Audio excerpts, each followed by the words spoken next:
Right then, just let the music fade out there. Hello and welcome. I don't expect there'll get many people actually in this stream today. For any of those people that don't know, this game, TaToH between Nightmare in the 1v1 tournament, was played yesterday and cast by Jesse. It was actually meant to be me casting it, but the other game between Kyo and Logan ended up starting a little bit late, so we had a little bit of overlap and Jesse took over, but unfortunately Jesse forgot to save the VODs for the game, so I said I do another cast of all the replays that we have for the series. So again, I put a little notice on if anyone is in the chat. Like I said, I don't think we'll get that many people in this stream. It's mostly just so we just have evidence of the games and stuff in the future. I do know the result of the series myself, so again, I mean, I'm not going to spoil anything in the. You can't see the chat or anything in the video, but if anyone is in the stream, try not to spoil it for anyone that does turn up to watch the games that doesn't know the result. And yeah, like I said, I'll try and keep this as spoil-free as possible. I only caught like the very last game of the series, so I don't know any of what happened really in the other games. So this is mostly fresh eyes for me as well. And fortunately, here I might actually get rid of this little message here, just so that was just for whilst I was getting the stream up and running. Where's my OBS? There it is. So I'll just get rid of that real quick. And fortunately, I do actually have the drafts here, and I can actually go back and show you them as they were played.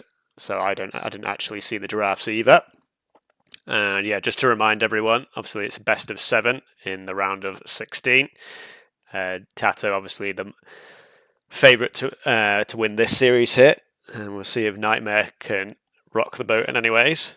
And let's have a look at what I don't know how quickly this goes. If it literally goes, yeah, I've not done this before. So I don't know if it just like waits for how long they actually waited. So okay, Citadel, yeah, looks like it just does it as. That's interesting. That's kind of cool. I didn't know this site even had that feature. But yeah, Citadels. Quite frequently picked map in this tournament, and Alliance for TaToH as well. The Alliance has the advantage, you pretty much know exactly where your opponent is every time. Hill Country as well, so most of the land maps until Conti was picked. A bit more of a hybrid map. I still think land is the more important part of Conti. Obviously, you can get like fishing ships and stuff set up on Continental, so going for the war can help a bit. And Gold Mountain as well, so another land map for Nightmare. And Mediterranean was the final pick for TaToH, so TaToH mixing it up a bit more with some of the water maps. I think he does quite like a bit of variation in his map pools, like he does in AOE2 as well. Obviously, TaToH much more of an AOE2 player. And let's just have a look at what the draft was. So I've said in some other series that a few people have been picking Minoans in the first 2 slots more recently, just because I think they're just by far the best civ on water these days. I think the Hittites were a little bit closer when they had the +2 range in the Tool Age on their scout ships, but since that got nerfed, Hittites are more on the level of some of the other decent water civs, like maybe like Yamato and Persians and stuff like that. And Minoans are just the clear favourite, so it'll be interesting to see. Just to remind you, these first 2 picks are hidden, so TaToH and Nightmare could pick the same civs here. And like I said, I've not actually seen the drafts myself. I did very briefly, but I don't really remember any of it. So it'll be interesting to see what they do first pick, and it is the Minoans from Nightmare and Lakviat. This does, I was going to say, does leave Shang open for TaToH, and so TaToH getting those 2 very nice, strong land civs. I think these consider the 2 best civs in the game at the moment. On like most maps, like I said, Minoans on those water maps is maybe the king, but like Viet and Shang playable on basically everything just because of how strong their bonuses in the early game. Hittites and Carthaginians. I've seen a few people starting to pick Carthaginians a lot earlier in drafts, which they do have that extra advantage of the stronger start with the extra starting resources. And I'm not as big of a fan of them myself anymore, but a lot of people going with that. And then Yamato and Assyrians. Again, Assyrians, another civ I'm not personally such a huge fan of, especially since they were nerfed in the last patch, so that their archer range attack speed bonus is nerfed in the earlier ages. Persians and Chosen, and Cimmerians as well. Cimmerians been picked up quite a lot for the closed map, so Citadel, only Citadel, we don't have Inside Out, but Macedonians as well. And Romans. Phoenicians have slipped through the gaps again, which always hurts my feelings a bit, because Phoenicians is one of my more favourite civs. Greeks again potentially for that Citadel's map. And I'm very surprised Phoenicians have slipped through the net here. Phoenicians with their pretty much full tech tree all the way up to Bronze Age.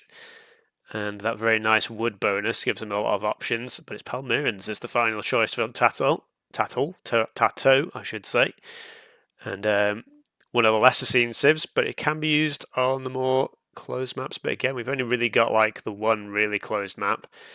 And let's have a see. So yeah, like I said, Nightmare did get the Minoans. Like Viat, Shang, and Yamato, all very nice civs though for TaToH. Again, I'm a little bit. I'm not as sold in Karth in RTR compared to DE, where the games tend to go a little bit longer in RTR. You still can do like quite aggressive strategies with Karth though, so I don't mind them being picked. It's just like I would personally, like I said, Phoenicians and maybe a couple of the other picks before them, and Assyrians again being picked. What I'd consider quite early in the draft for how strong/weak I think that civ is at the moment.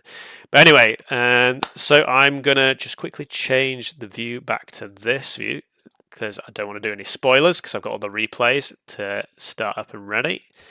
I don't want to give anyone any clues as to how many games there were. Like I said, it's best of 7, so anywhere between 4 and 7 games is possible. And we'll just get us straight into the first game, which of course is going to be on Highlands. So I need to load replay. That's the button I was looking for. I was confusing myself there. Presume Capture Age will automatically load this up. It does. Okay. It's been a little while since I've done any spectating from replays. And it's actually Syrians is the first pick for TaToH. And he did have the Latvia and the Shang available, which are the most common civs I've seen on this map. Nightmare going with the Persians civ here. That do have the very nice hunt bonus in the early game. So it'd be quite important to get control of those early elephants for the Persian player, but it looks like it's actually going to be TaToH.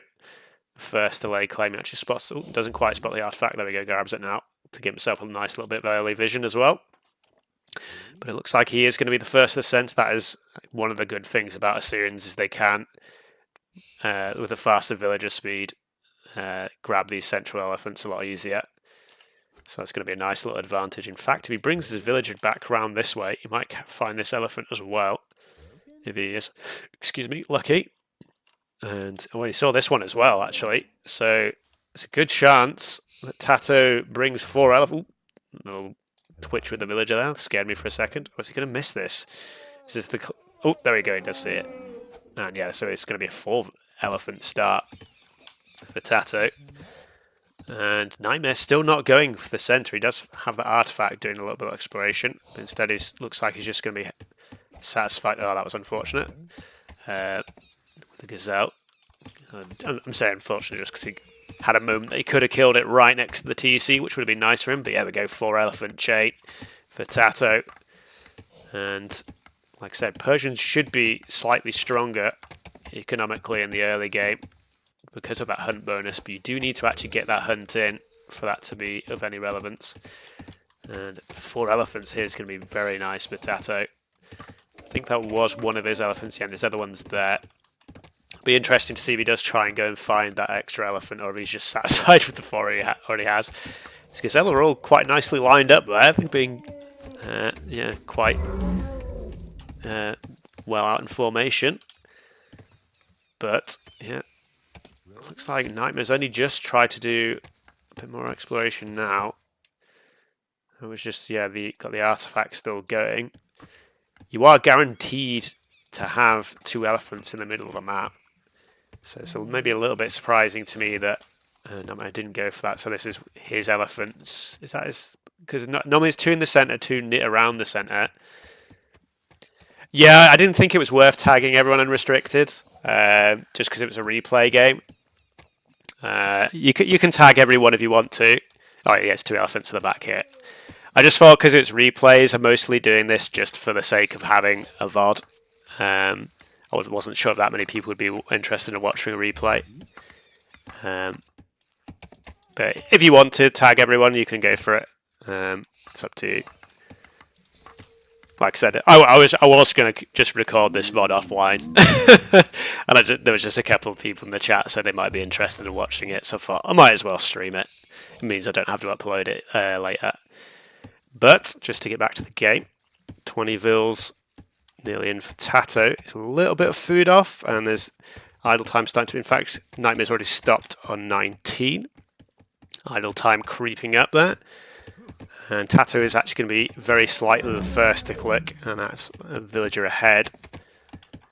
So he's going to have that extra resource collection from those elephants there, as well as obviously this slightly faster time up, and forward barracks is in.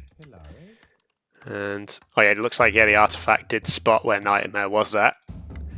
Although the barracks is still fairly central, so maybe TaToH could have dares to go a bit deeper there, but it's still going to be quite nicely placed.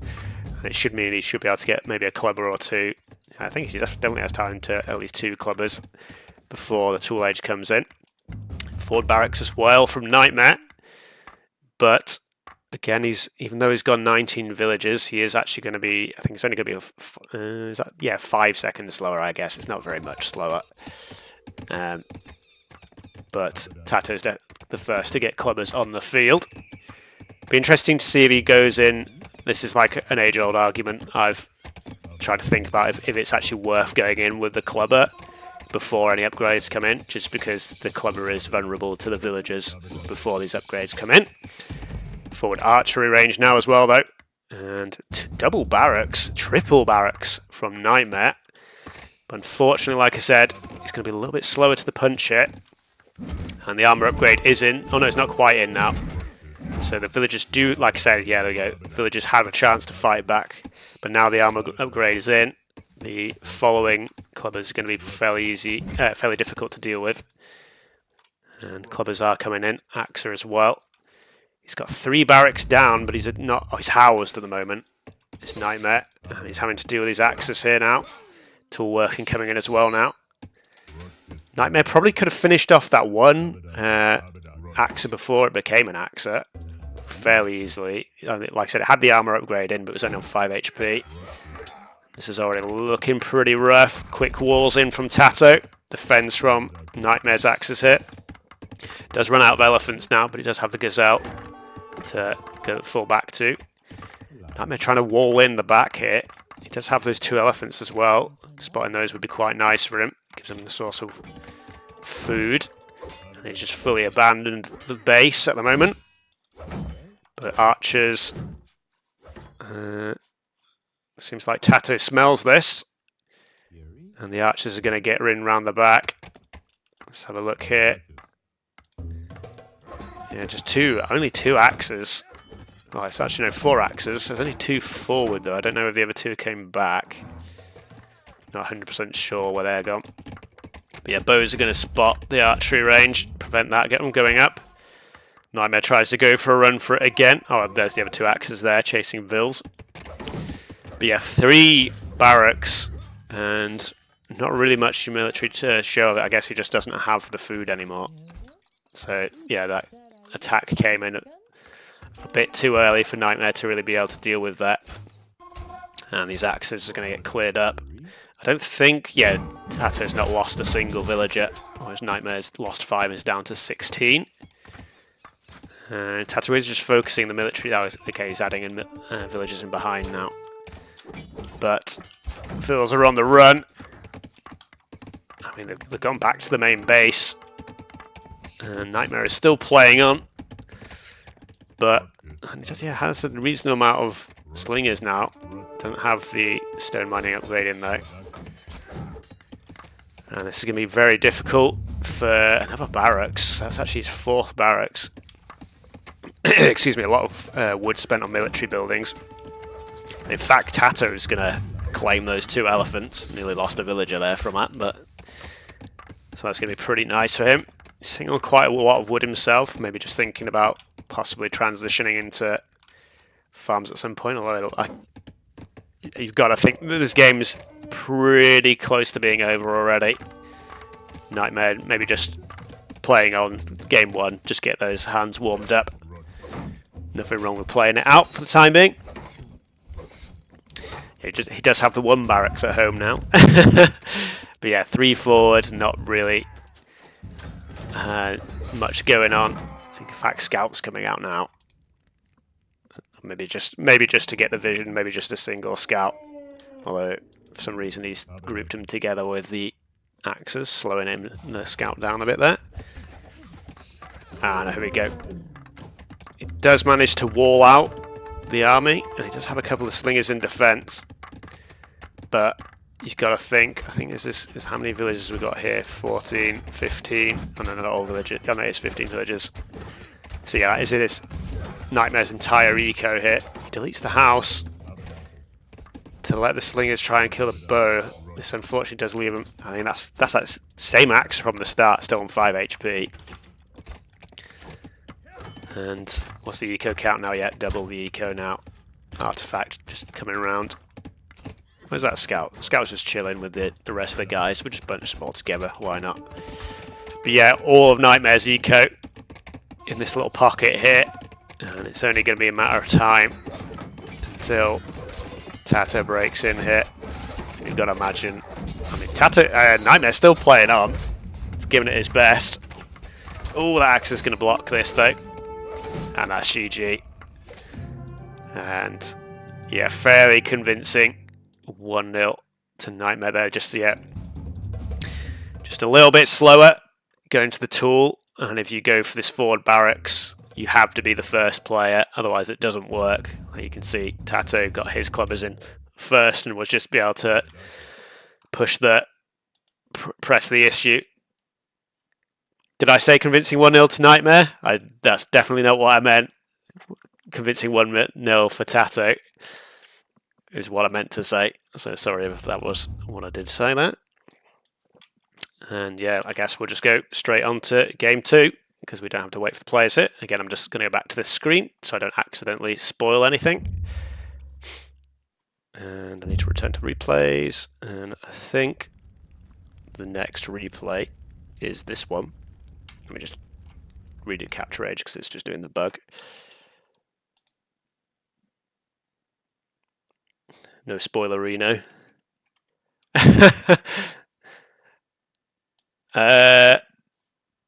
Yeah, they're totally live. They're definitely not replays that I'm playing right now.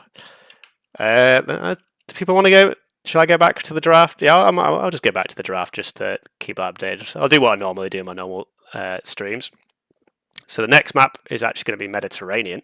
So that's interesting because Nightmare picks TaToH's map here. And the way it normally works is this works same here, but because Nightmare last, he gets the pick of map, and normally you pick your own maps, but you're not allowed to choose your opponent's map, sorry. And that was the Assyrians winning against the Persians, wasn't it? So Mediterranean was the next map. So maybe Yamato was the choice from TaToH here. Maybe Nightmare uses this as his time to flex the power of the Minoans. And I'll just load up the replay. And let's have a look-see. Capture age. And it is indeed the Yamato against the Minoans here. Whoa! UCOG woes in the chat. People watching the VOD back are going to have no idea why I just did that. Because they can't see the chat, but that's fine. Okay, so this is the one Shallows Crossing on the left side here. I tried to, when I was like practicing for this map, I noticed that like there's only ever a crossing on one side of the map. Actually, is that how? I think you can. Sorry, you can get a spawn where it's all land around the edge, but if there are rivers, there's only ever one side you can cross in RTR, which I think is different to DE, because I think in DE you can get crossings on both sides, but from all the generations I tried, and I think I did like about 25 different generations, so it's not like fully extensive, but I didn't see a single generation where this spawn had crossings on both sides. And like I said in one of the other streams as well, it's like you can sort of figure out where the crossing is, because like if you just select a village and right click like somewhere around here on the map, if you're from Nightmare side, if there was a crossing, the villager would walk up this way, and if there isn't, the villager will actually walk to the left instead. So you can like figure out where the crossing is by doing that. And like I said, Minoans is the pick for Nightmare, so it has the cheaper docks and cheaper ships. Yamato does have the cheaper, no, they don't have the cheaper, they have the faster working fishing ships, as well as the higher HP on their ships as well. So once they get on the water, they can be pretty nice civ, but the Minnow is just able to get those those ships out and those docks out much quicker with how much cheaper they are. And just doing a little bit of exploration. Is he going to find an elephant over there? He does. That's very good. It's always what you want to see. Very nice, easy source of meat. Or food, I should say, really. And so, yeah, interesting that Nightmare is sort of house walling this side. Because, like I said, you can sort of figure out that there isn't a crossing on this side by doing that trick I just explained. But I guess maybe Nightmare doesn't know about that. Storage pit goes up on the wood here.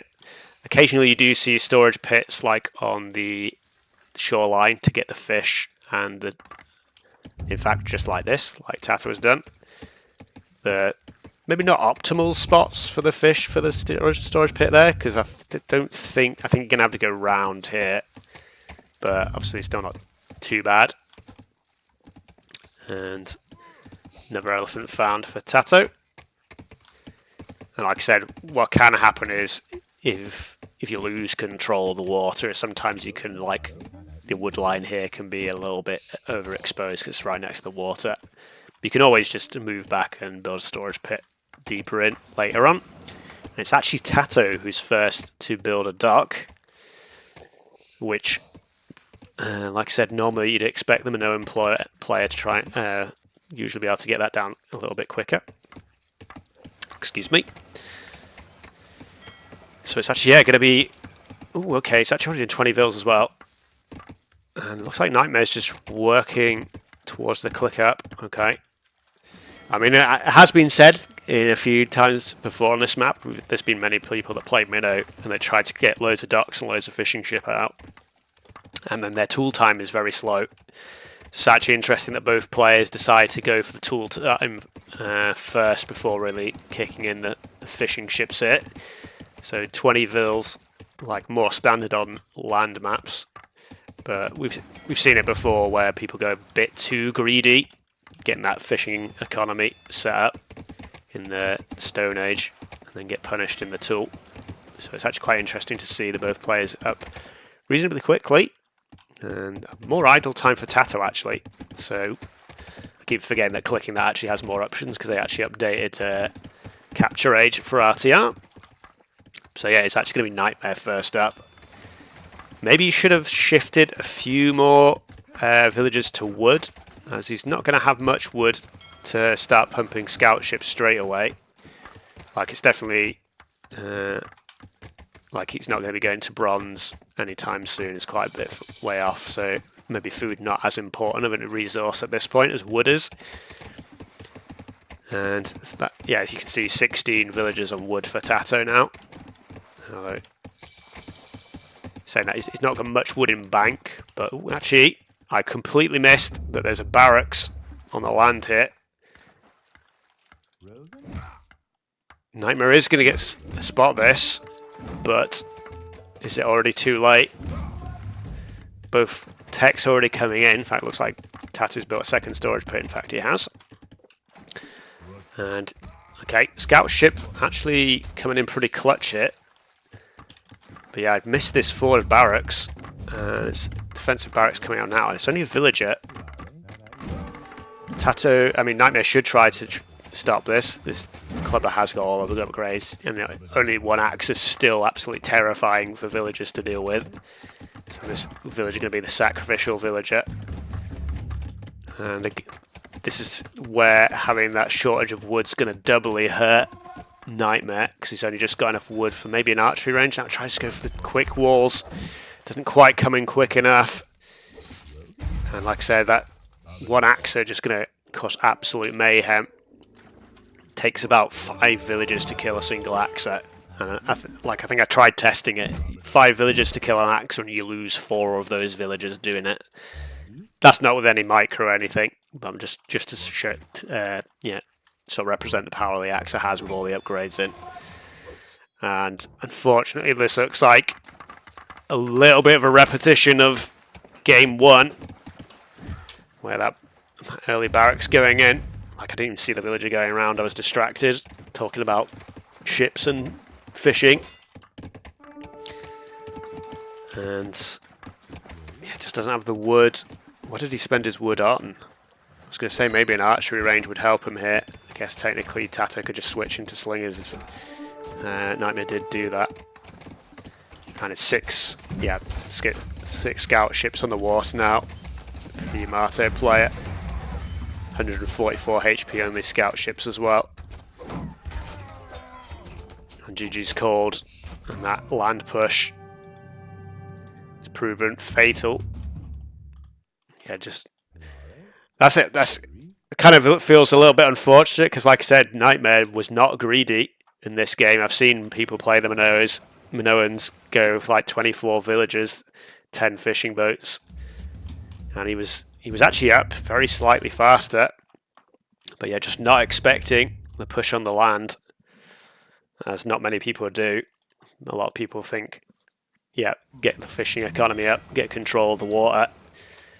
But yeah, if you can sneak that in, and like I said, maybe Nightmare didn't really actually even figure out where the crossing even was this game. And yeah, just wanted to start getting those walls up, and the barracks was already there. So yeah, a little bit unfortunate. And that's 2-0 for TaToH. And I'll take us back. And so yeah, 2 fairly quick games, and I'll go back to the draft. So that was a Yamato win against Nightmare's top pick of Minoans. So not the confidence boost you'd be hoping for with your first Civ pick. And Conti still is available. Let's have a look. The next map played was in fact Citadel. So Nightmare did pick his own map in the next one. So what would I think? Citadel here. If this was live. So yeah, probably Greeks from Nightmare's been very popular on Citadel. Hittites can be very nice on Citadel as well. Just because, yeah, obviously the +1 attack on all the chariot archers, as well as the faster firing stone throw is very nice on Citadel these days. And TaToH, he still has Shang and Lakviat in pocket. Neither of these seems are usually picked on Citadels though. He does have the Cimmerians, which can be a very nice pick though. And I've seen people, Unrestricted himself has played Macedonians on Citadels before pretty effectively. One bonus I completely forgot when I was casting that game is they've got the cheaper stone throwers, and with stone throwers being much more powerful since the new update, that is a very nice option that they have, despite otherwise not really having any real eco bonus. So I'm going to say Greeks, Cimmerians, maybe Palmyrians actually. No, I'm going to say Greeks, Cimmerians, and we'll see what it is as I load us into the next replay on Citadel. And let's have a look as I get back into Cap Range. Oh, okay. So it was. I mean, it was the other 2 civs I suggested. To be fair, I did say Hittites or Palmyrians could be the pick, but got the guess wrong. Otherwise, and Palmyrians obviously with the I was going to say bonus, sometimes it can feel like a bit of a hindrance, as they have the more expensive villagers. They cost 75 food instead of 50, but they do work 25% faster. So in the early game, that's actually not a very good payoff, because you're paying 50% more food for 25% more economy. But as you get into the later ages and stuff, and you're spending, obviously, you're not spending all your resources on villagers the entire time. That obviously does become quite a big advantage. And when you have the walls to defend yourself, it's usually reasonably easy to get to the Bronze Age, bar the odd slinger rush, where the Palmyrion's eco really does come online. Hittites, not an eco civ at all. They don't have any eco bonus. I guess you could argue the cheaper wheel tech is a sort of eco bonus, but it's for only one single tech. They're just obviously strong because they've got the very strong military units. In fact, they've got access to quite a lot of units in the Iron Age as well. It's just normally a question of whether or not they can get there. But again, when they've got the walls in place, pretty easy to get to that Bronze Age. We've got Resident Sleepers in the chat from Unrestricted for Citadel games. I actually think Citadels is actually quite interesting now with the new patch because of how much better stone throwers are.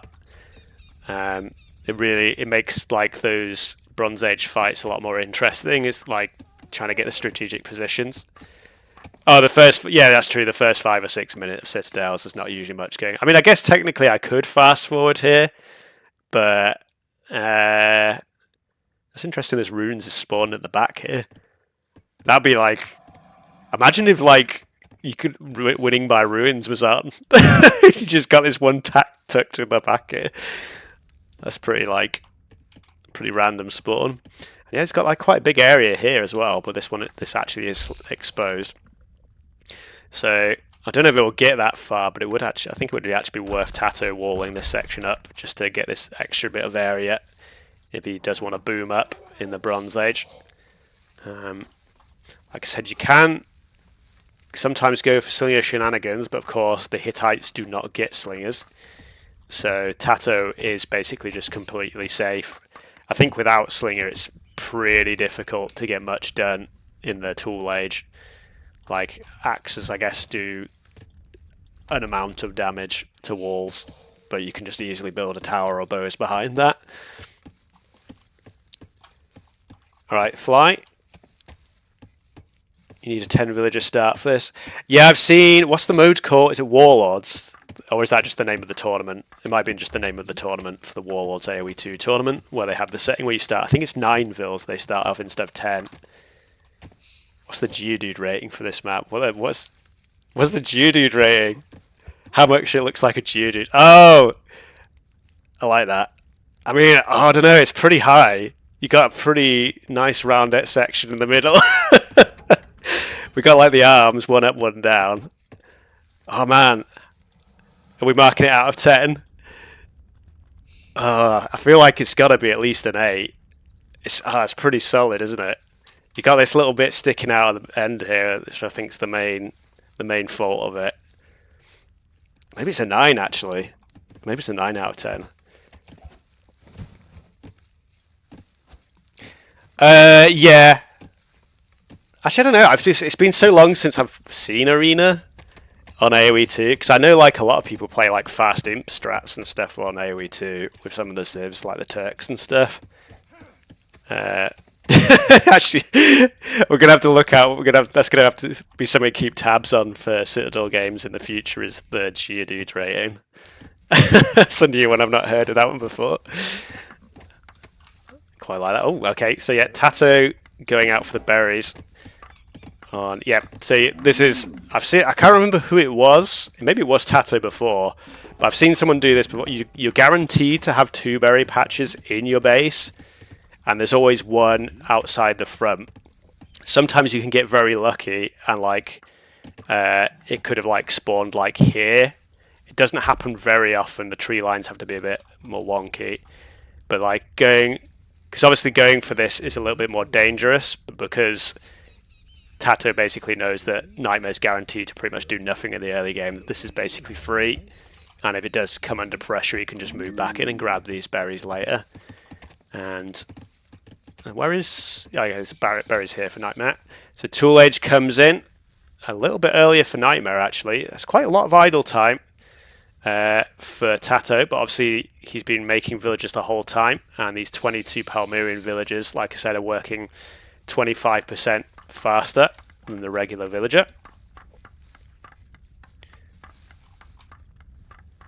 I think the balance still could use some tweaks in RTR, but I do agree that the balance is much better in RTR than DE. It had some problems early on Sci-Fi, but I think at the moment, I personally think with the addition of formations, and like I play AOE2 more than I play AOE1. AOE1 is just my fancy that I've come back into with the DE version and the RTR one. And RTR is basically what I wanted DE to be in the first place, with like the addition of formations, the gates, the quality of life changes. And yeah, a bit more unit balance, a bit more civ balance, but there are still, like the Shang and Lakviat feel like they're quite far ahead of the other civs at the moment on most maps. On maps like, I think that's quite one of the reasons I do quite like watching Citadel's games, is because you do see some of those different civs shine a bit more there. So full CA. Sorry, I'm just like, for people watching this VOD back, who are watching the VOD, I'm just sort of reading the chat as well. A single slinger does come out from TaToH. Is that just because he built the barracks and just wanted to explore? I guess he does have a reasonably nice line of sight as a ranged unit. Archery range. And so it's actually Bronze Ages about the same time. But again, 24 villagers for TaToH. They're going to be working much faster. And wheel comes in for both players. Hittite bonus, wheel obviously researched 50% cheaper, and also, is it 50% faster or is it 100% faster? I think it's 50% less time is how it's worded, which is effectively 100% faster. Same difference. Yeah, well, we'll have a quick check of the eco. I think it should, it should be ahead for the Palmyrians, but the amount of resources spent, yeah, way ahead. But yeah, you have to remember the amount of resources that he spent on villages is like, what is it at this point? 20 times 75, that's 150, 1,500. So, like, yeah, 500 more food has been spent on villagers at this point. Quick maths. Watch replay of Doubt. I think that should be on Unrestricted's channel. I think he streamed Doubt's game, so I think you can watch the VOD back for that game on his channel. I think you did stream that, didn't you, Unrestricted? If you want to add the link in the chat, I don't think links are restricted or anything. But yeah, just to focus on this game, Artisan ship already in. First chariots out already for Nightmare. And looks like, yeah, just the TCs after the... Where is the government centre? There it is. So TaToH just going for the boom approach. And CAs are in, and they can slowly work their way through. What would be nice here is maybe a forward siege workshop from Nightmare to really try and push this home. Yeah, there you go. I think that should be the link for Doubt's game. Ramiristum. Sorry if I pronounced your name wrong. Yeah, 4 TCs for TaToH. It's a little bit greedy. He is starting to get the chariot archers in now. And this one slinger going to bite the dust. And making slow work on the gate here. So, I mean, if Nightmare can break through the walls pretty quickly, he needs to just focus the gate, I think. Try and ignore this. And yeah, Artisan ship now coming in for TaToH. Yeah, +1 attack on these, obviously. It's going to make the chariot archers much stronger for Nightmare here. But yeah, with that at that range, it is quite easy to micro to avoid the arrows. So yeah, I think Nightmare just needs to maybe just pull the chariots like back so they're not getting poked, and then just focus the gate. Like I said, maybe a forward siege workshop would have been nice to just get a mangonel. No, not mangonel. We're not an AOE2. A stone thrower out would have been quite nice. He's a little bit pinched. Obviously, chariot archers cost quite a bit of wood. And he's not even gold. But Nightmare could potentially do a lot of damage here. Like, again, Palmyrean villagers going to be doing their magic. But he has the cavalry, chariot archer numbers at the moment. Still hasn't quite gotten through the gate yet. Feels like TaToH's doing a good job just distracting the chariot archers here. And like I said, Nightmare just needs to get in because he needs to do damage to these villagers before the eco lead becomes too big. Yeah, he's idling the TCs now to go full into army because he needs to defend this. And Nightmare needs to keep pushing though. He's added a TC now, which I think probably isn't the correct option. You should know as the Hittite you've got the army bonus as your advantage, whereas Palmy's is the eco. So you just want to go full in on the military. I mean, he's still pumping from 4. I mean, he's got 12 in queue, so maybe you should build another archery range or 2. No, he just needs to get in, and TaToH's given himself enough time. I mean, saying that Nightmare still has the military advantage, and remember the +1 attack. Oh, he's been a little bit hesitant here. I think he's overly respecting TaToH at the moment. Like, obviously TaToH a very strong player, but Nightmare on the military side has the advantage for sure at the moment. But six archery rangers pumping chariots now. And I think, unless Nightmare gets a very nice trade now, he could still win this. Not much micro being involved here, but yeah, the numbers just aren't there now. And TaToH switches back into the eco. And at this point, I'll just have a quick look at the eco again. 5k resource difference. Hittites still have the +1 attack bonus. And it looks like they did add an extra archery range and now 4 TCs. I think this wasn't the right option for Nightmare. He should have just gone all in with the military. He was definitely the player that needed to be the more aggressive. Like I said, just Palmyreans. I think they're even listed as an economy civ now. So you need to do damage to them. And he did try to do that, but then, yeah, swapping into these extra TCs maybe cut off the amount of reinforcements, and yeah, maybe a couple of archery ranges more just to get that numbers up. But yeah, 20 chariot archers now to 13. And I don't think the +1 attack is going to be enough of a difference maker. I don't think either side had nobility. No, they don't. I can't remember. Palmyreans do get the nobility. Yeah, they do get the nobility, but neither player has that yet. Well, neither player's on gold, I guess, so they can't get it. And I mean, maybe if you can sneak some of these chariots in, but yeah, no, still already too many back here for TaToH.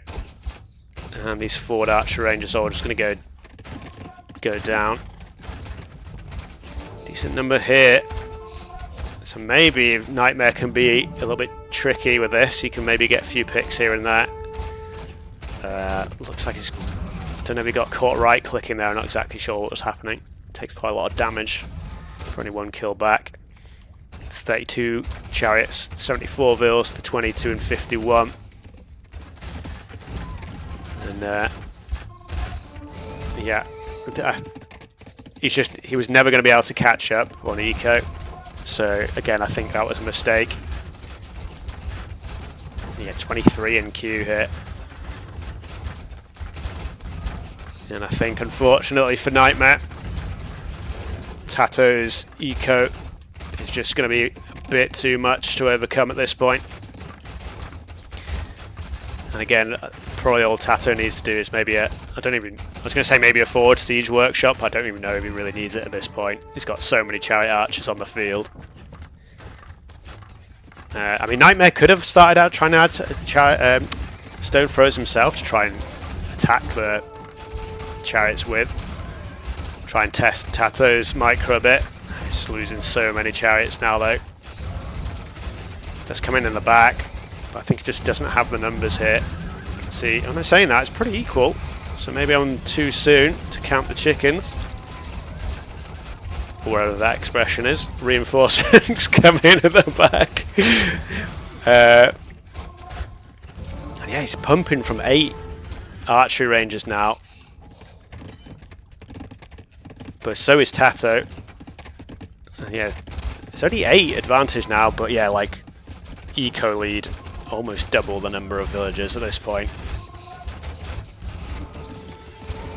So yeah, TaToH is going to be able to just spam forever. Nightmare at the limit on food especially. And TaToH has gold mining coming in now, so he is actually swapping onto gold. So I imagine probably nobility, possibly some siege to follow up. I don't know. Like I said, he might just be okay just spamming chariot archers forever hit. Unless this is just sort of work towards the Iron Age.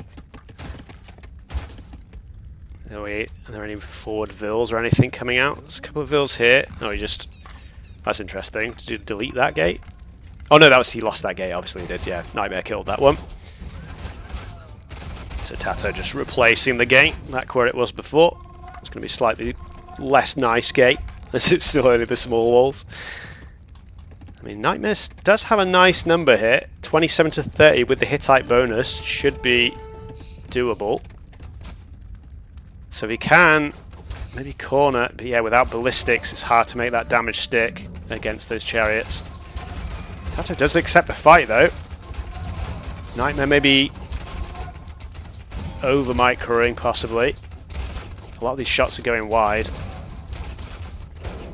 This gives, yeah, TaToH time for his reinforcements to come in. And now the numbers advantage is definitely in his favour. You can see the health bar there.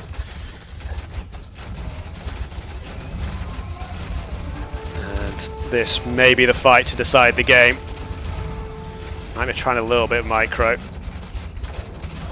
But in this situation, sometimes it's just can be better to just let your units just fire. Medium wall coming in, just to get that gate upgraded, I guess. And yeah, Nightmare, you can see 55 to 19 now. And I think, unless... Is this actually open now? No, I think it's still not quite open.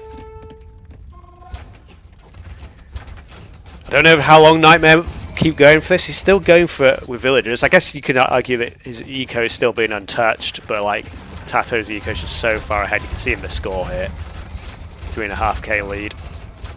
Gonna have another standoff. So what's that? KD's not too different, but it adds up. Well, I say, yeah, I guess it's 30 advantage. Maybe that is a reasonable advantage. And GG is called. And I mean, it was good effort from Nightmare, but I think he just got a little bit distracted by TaToH's units. And let's see if we go back to what it was about here. Yeah. I think he should just focus the wall here. Just get in and give TaToH as little time as possible to try and get his mass up and punish the greedy 4 TCs. But yeah, the second TC came in, and like I said, I didn't like this play. Like I said, Nightmare should know that the Power Marines are much stronger economically, whereas his, like I said, his advantage is in his military. And yeah, he came very close to breaking in. By the time he did finally beat the wall down, the chariot archer numbers had even up, and he didn't have enough left in the tank to push it through. GG gets called. And so we go to game 4, putting TaToH at match point. Potentially putting him into the top 8 if he does win this, and the money making positions. And I will leave map, that's what I'm trying to do here. And so we will go back to the draft again. Actually, no, I'll just restart Capture Age because it keeps doing the annoying flame bug.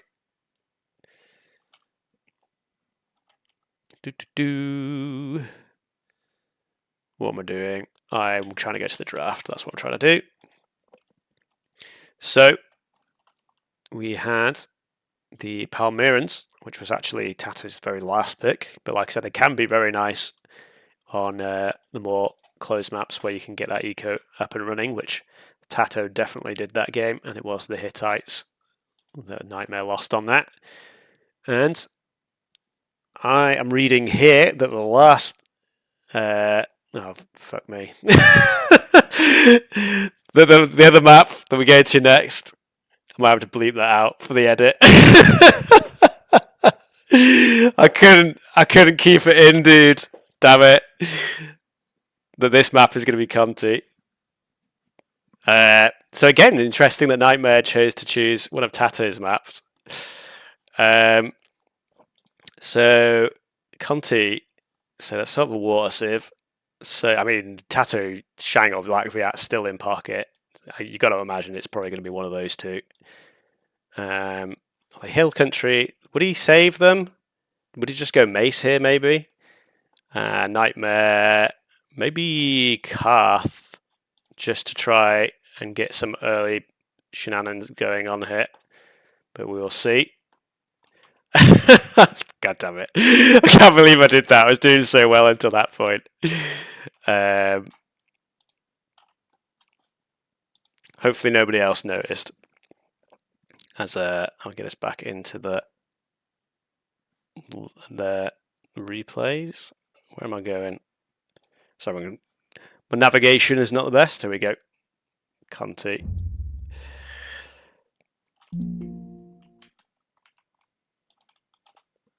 I wonder if I can go into the VOD and just edit that out. I think you can do some shenanigans in there. I mean, I should stop saying stuff because whatever. It is what it is. But yep, TaToH definitely is the Shang, and it is the Carthaginians for Nightmare. Karth, interesting. I think I would have preferred to see an attempt at the storage pit. I guess as the Carthaginians getting the storage pit up, you can do that pretty quickly. Carthaginians have 50 extra resources in each resource at the start of the game. But TaToH does go for the storage pit.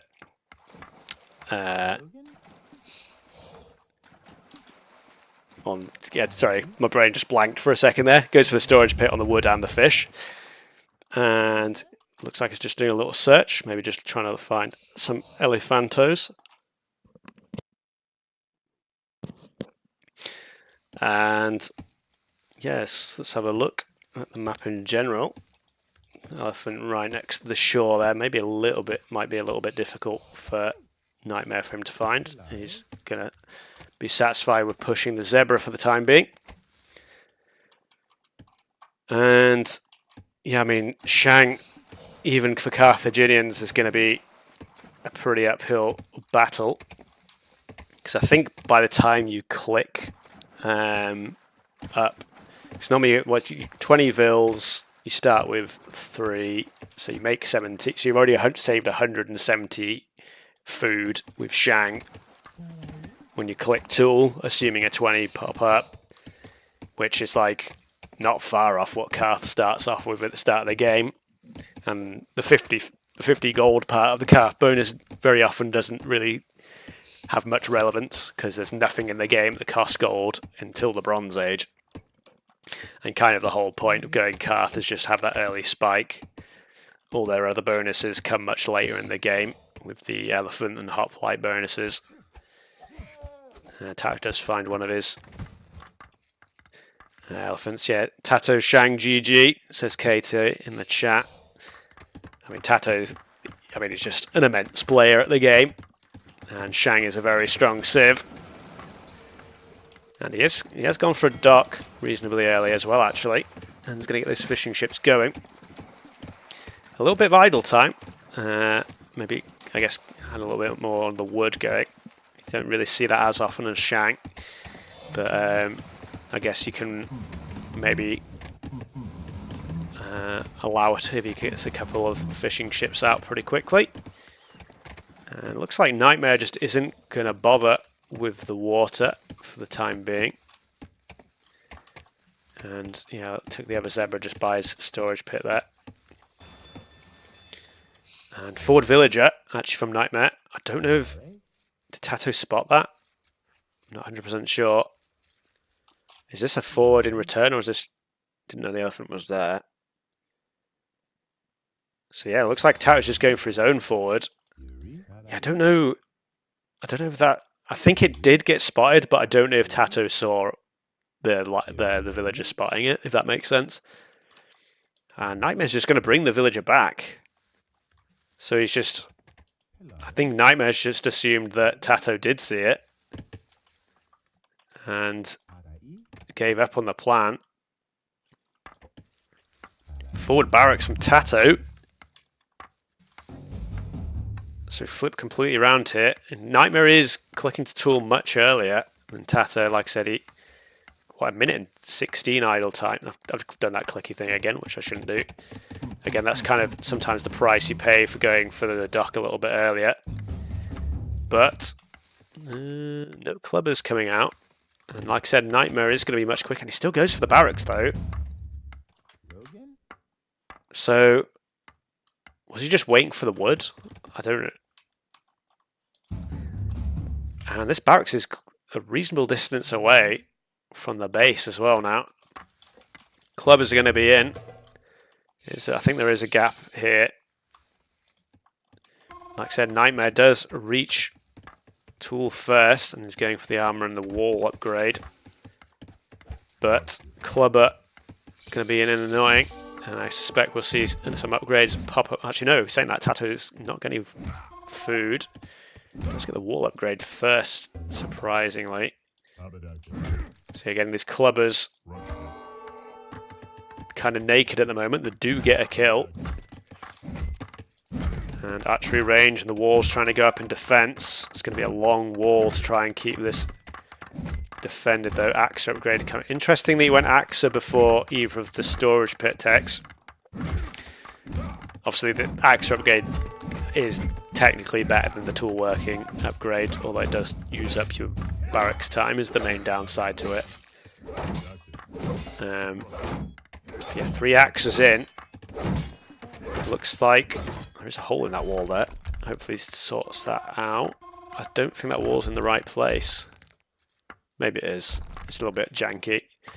So Nightmare is actually going to be able to wall up in time. This is open here,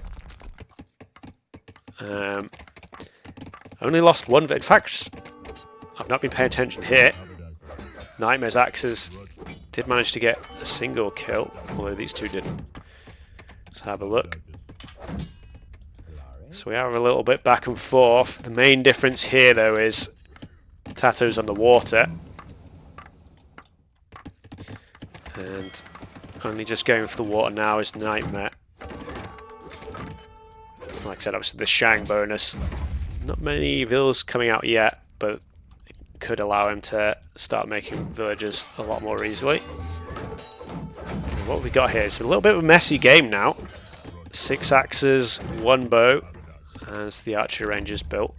Storage pit in the middle of the map, actually. Oh, it's absolutely loads of zebra there that he's going to try and take advantage of. Axes just being annoying, destroying the houses. Nightmare does have a reasonably nice buffer there, though, so he's not going to be housed anytime soon. This is going to be annoying, though, and there we go.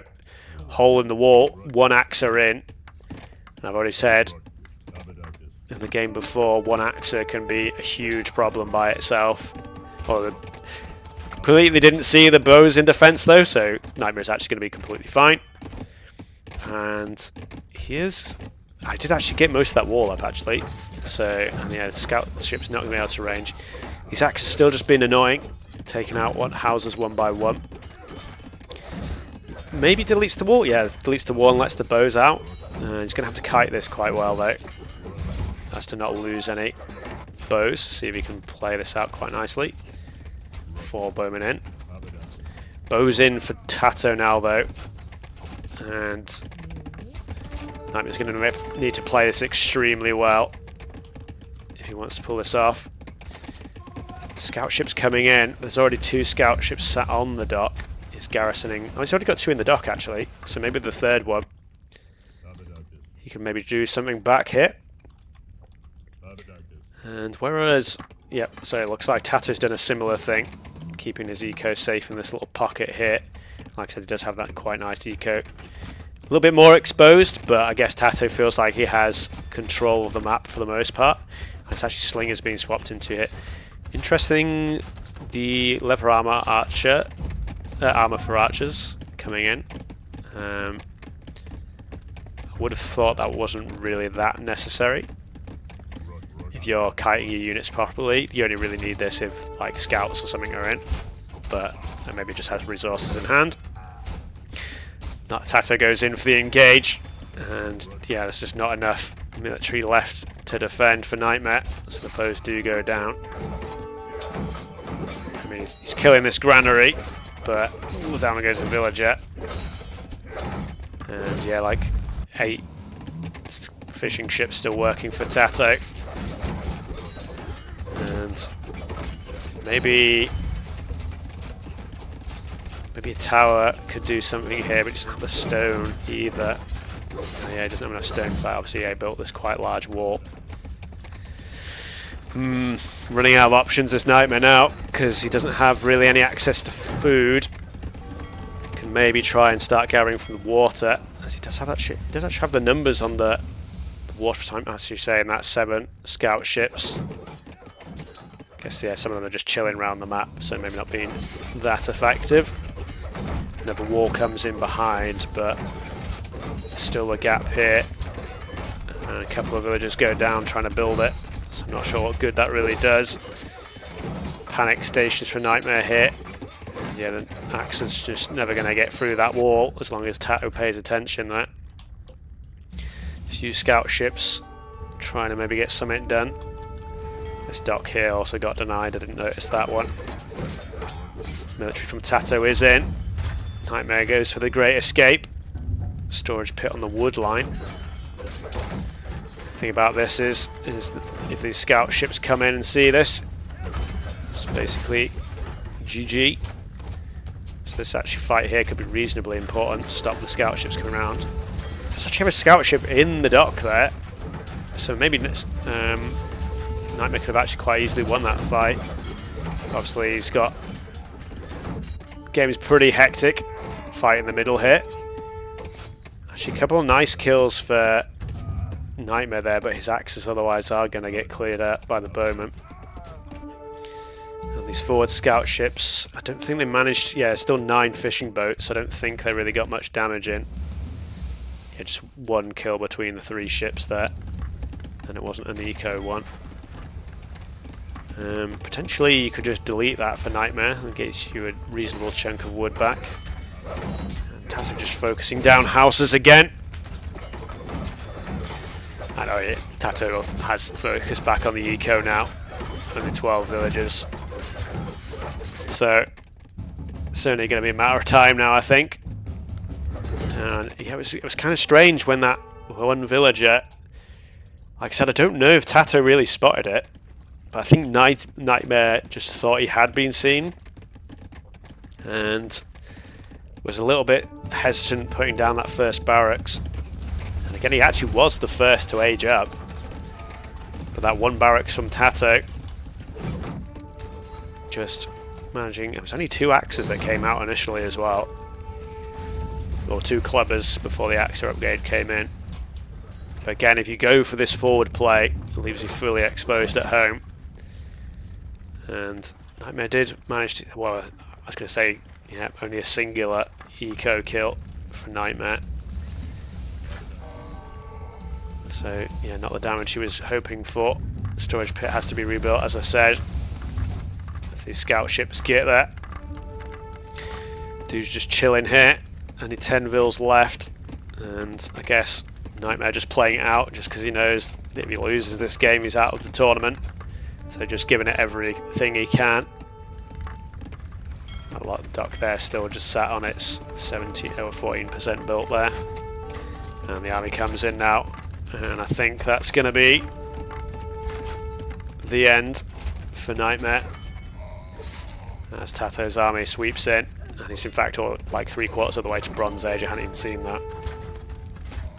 And yeah, GG gets called. And in the end, fairly convincing, you've got to say. 4-0 for TaToH. I think the closest game probably was that Citadel's game, where I think Nightmare actually had a decent position. But yeah, I think adding those extra TCs just in that game was not the correct decision. That should have just kept going all in with the military and maybe focused down that gate. Could have got himself in. But yeah, here, like I said, a little bit slight hesitation. Let's go back and where was it exactly? I think it's before here. I want to see that back from TaToH's point of view, actually.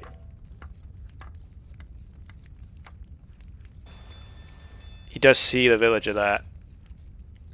But again, I don't know if TaToH himself actually saw it. Because I think he'd already decided to send this villager forward at this point. But that spooks Nightmare. And she doesn't even have the resources for barracks here, actually. So maybe he just was waiting for the resources to come in. But yeah, TaToH's villager locked on. And I guess you could argue he's a little bit lucky to find Nightmare. Or get so close to him with that barracks. Did bring that elephant back as well. Yeah, it's only at this point here where Nightmare even had the resources for the barracks. And then it does get placed pretty soon after. So yeah, I guess it was just he just didn't have the wood available straight away. Like I said, he was quicker to the tool age.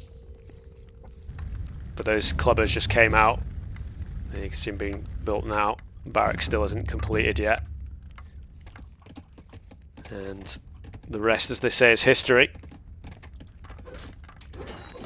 So yeah, quite a nice little pocket there for TaToH to sit in.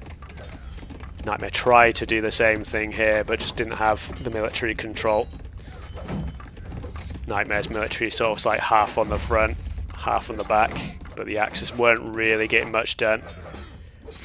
Like I said, they only got that one eco kill the whole game. And apart from that, only managed to really kill a few houses, and that was it. So yeah, pretty convincing. 4-0 for TaToH in the end there. So let's have a look in the chat, because a lot of you typing messages.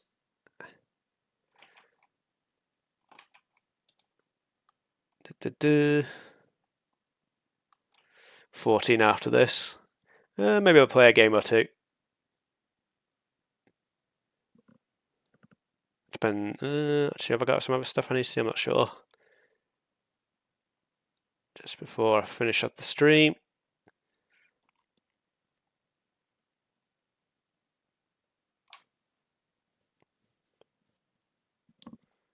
Auto bids for the top 8 players for the next tournament.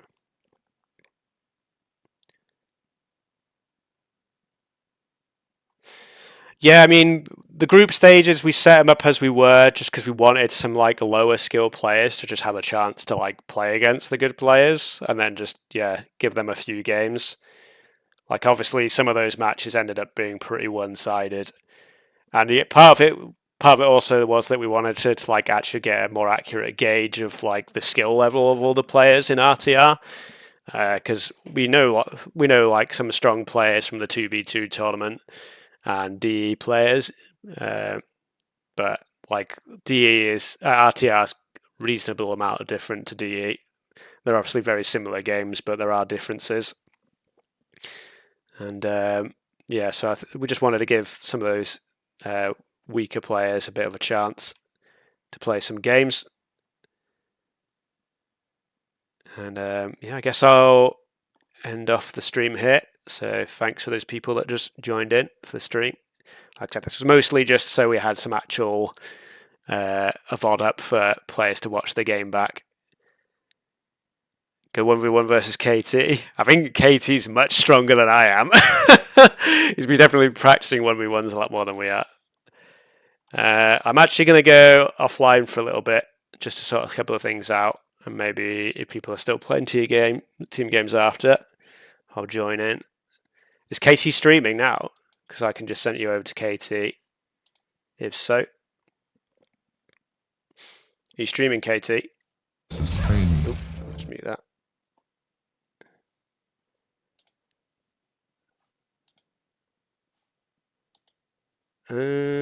How do I...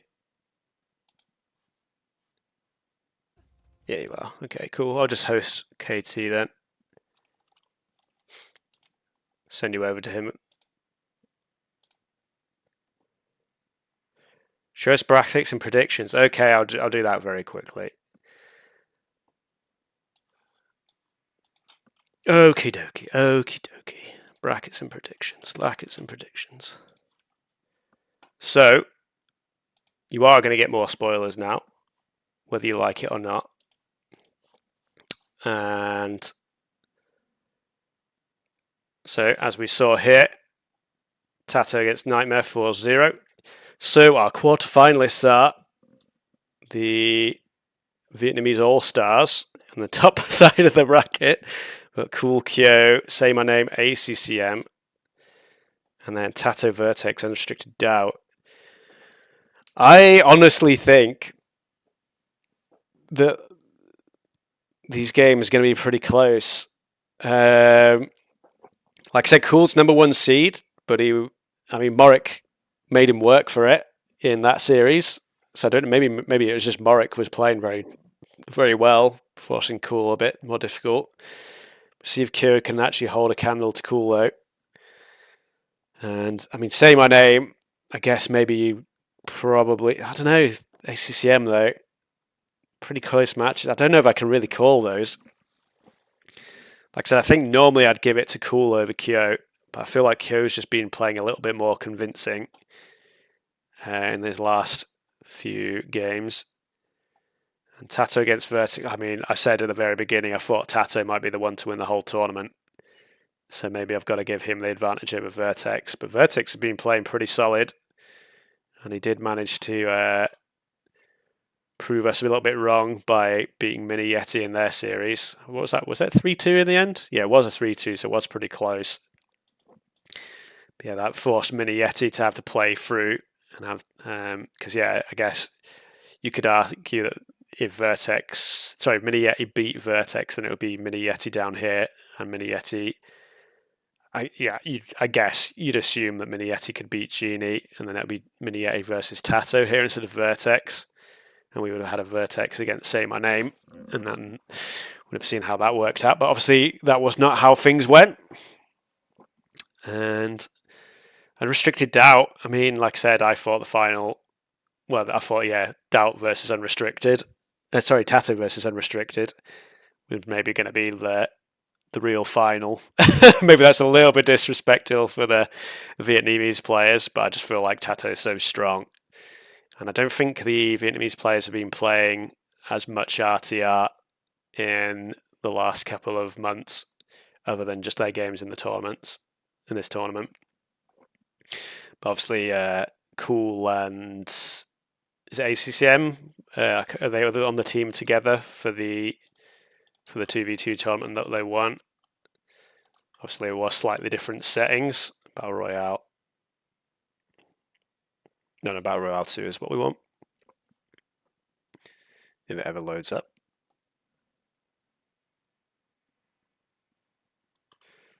So, Vietnamese Pride. Yeah, ACCM was his teammate there for some pretty close games between them and GL. Yeah, it went 6-4. It was a pretty tight series. And yeah, Doubt's been playing pretty solid. Like, I want to give it to Unrestricted in my mind, but I think Doubt could make it interesting. Maybe just Unrestricted's knowledge of the game maybe just wins him out there. Just because, Doubt's obviously a very solid player, but not as knowledgeable of the civs. We saw his Roman, what do you call it? Roman improved Bowman on the Citadel's game in the 2v2 tournament. Maybe a little bit lacking knowledge of the tech trees and stuff is Doubt, but still a very strong player. But I think honestly, maybe anyone could still win it. But my hat's still tilted towards TaToH and Unrestricted. and I don't really know how to call the top half. It'll be pretty fun to see all those games being played out. But with that, I will host the remaining few of you that are left. I will host KT and raid with the rest of you left. So thanks again for watching, and I will catch you again in the next stream. I always do this, and then there's like the 10-second wait before I'm allowed to actually click raid. I should like click the thing and then like send you through. But anyway, yeah, cheers for watching. I'll catch you later.